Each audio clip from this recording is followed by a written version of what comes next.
May 6, 1945.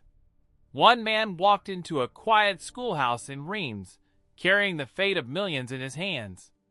A German general, Hitler's right-hand man for 6 years, believed he could negotiate his way out of defeat. But the man waiting for him had other plans. One handshake, or the refusal of it, would change history forever. May 6, 1945. Reims, France. The day had begun as a gray drizzle, the kind of persistent rain that turns every surface slick and reflective, and paints the world in shades of slate and iron. Cobblestones glistened under the faint light, carrying puddles that mirrored the somber sky, and the wind carried the faint smell of wet earth, smoke, and coal. The streets of Reims were quiet but tense, the kind of silence that presses on the chest, as though the town itself understood that it was about to witness history. Nestled among narrow lanes and modest buildings stood a red brick schoolhouse. To the casual passerby, it was unremarkable, but within its walls, the world would soon change. This was SHAF, the supreme headquarters of the Allied Expeditionary Force, a hub where generals and staff officers orchestrated the final moves of a war that had engulfed continents, left millions dead, and reshaped nations. Outside, military police patrolled the streets in measured steps, rifles slung across their chests, eyes scanning the rain-blurred horizon for any anomaly. Inside, the air was thick with cigarette smoke, mingling with the damp scent of rain on clothes and the sharper tang of cold metal and ink.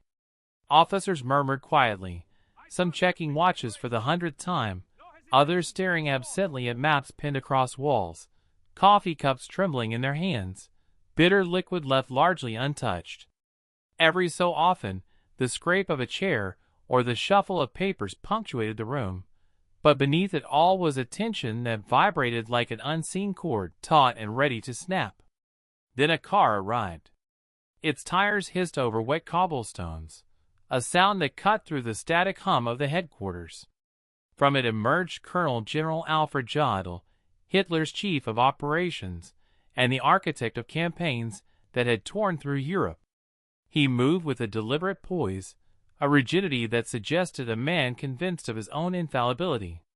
His uniform was immaculate, every crease pressed, every medal and insignia perfectly aligned, the iron cross glinting even in the dim, gray light of the overcast day. His monocle caught a fleeting reflection of the rain, his chest thrust forward, shoulders squared, and head held high, a posture meant to convey dominance and control. Every step carried the silent message of authority, of power that had once commanded millions, of decisions that had reshaped history. Jodl's expectation was clear: ceremony, protocol, a handshake with General Dwight D. Eisenhower, the supreme commander of the Allied forces. He imagined entering a room of polite officers, exchanging words measured and careful, perhaps raising a glass of brandy to honor the dignity of soldiers even in defeat. He imagined negotiation, compromise, and respect. He could not have been more wrong. Eisenhower remained in his office, unseen, unmoved, calm yet unyielding. He watched the arrival of the German general from behind closed doors, the faint lines of concentration etched across his face. He did not rise, did not signal, did not even acknowledge the presence of the man who had orchestrated battles that had killed millions. Instead, he turned to his chief of staff, General Walter Bedell Smith, a man nicknamed Beetle, for his austere demeanor and formidable presence, and spoke with quiet finality words that carried the weight of years of planning, patience, and moral resolve. "I will not see him. I will not speak to him. I will not shake his hand. He is here to sign, not to negotiate." For the next 24 hours, Jodl waited, the rain outside fading into a thin mist, the streets empty, but the tension inside suffocating. He was no longer a commander of armies, no longer a strategist capable of dictating the fate of nations. He was a man stripped of dignity, treated not as an emissary but as a defeated criminal. Every attempt he made to maneuver, to influence, or to present arguments was met with the cold, absolute authority of Eisenhower's command. Each word he spoke bounced back into silence, each gesture countered by inaction, and each glance met the quiet judgment of officers who understood that this was no negotiation. Eisenhower had been preparing for this moment for 3 years, and his patience had run out. To understand Jodl's arrogance, it is necessary to see the state of Germany in those final days. Adolf Hitler was dead, his life extinguished by a single gunshot in his Berlin bunker on April 30th. Yet his regime did not collapse immediately. It mutated under the direction of Grand Admiral Karl Dönitz, who had been named Hitler's successor. Dönitz, stationed in Flensburg near the Danish border, believed that Germany still possessed leverage, that it could negotiate with the Western Allies while preserving its army in the East to stave off the Soviets.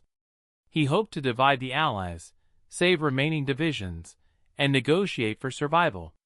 His orders to Jodl were clear: go to Eisenhower, delay the surrender, buy time, move troops west, preserve divisions, and maintain Germany's remaining power. Jodl, confident in his own intelligence and diplomacy, believed he could manipulate the Americans, unaware that Eisenhower had anticipated this precise strategy years in advance. The day before Jodl's arrival, Germany had sent a test envoy, Admiral Hans-Georg von Friedberg. He entered expecting ceremonial greetings and measured diplomacy, but was met instead by stark, unadorned rooms filled with maps showing the collapse of the German army across all fronts. There, he faced General Bedell Smith, a man whose reputation for rigor and contempt for Nazi officials was well known. Friedberg attempted to plead for a partial surrender, hoping to retain operational control in the north, while continuing the fight against the Soviets. Smith's response was simple, direct, and merciless. Look at the reality. You have no army. You have nothing left but ghosts. Friedberg's composure broke. He cried openly, powerless, incapable of fulfilling the authority Dönitz had claimed he possessed. Smith sent him back to Flensburg with a single instruction: send someone with real authority, and make it quick. Late in the afternoon, May 6th, Jodl arrived. Unlike Friedberg, he did not show emotion.